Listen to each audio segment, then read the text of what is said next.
الحمد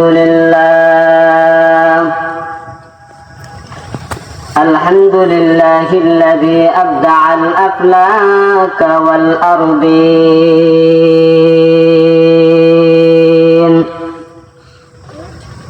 والصلاة والسلام على من كان نبيا وآدم بين الماء والطين.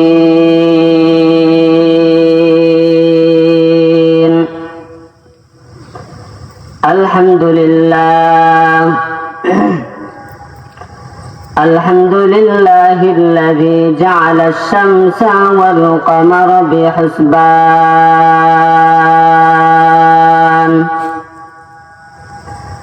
والنجم والشجر يسجدان،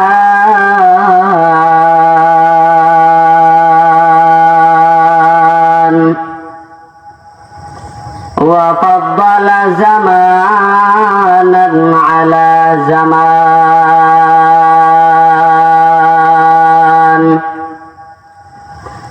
كما فضل مكانا على مكان،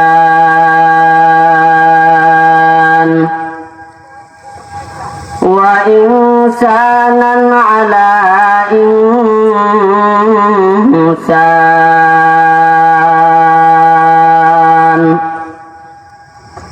ونشهد أن لا إله إلا الله وحده لا شريك له، لا ضد له ولا ند له ولا مثل له. ونشهد أن سيدنا وسندنا وحبيبنا وحبيب ربنا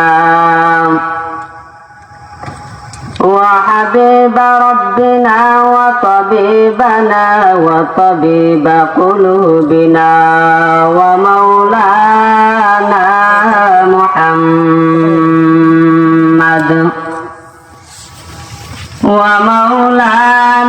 محمدا عبده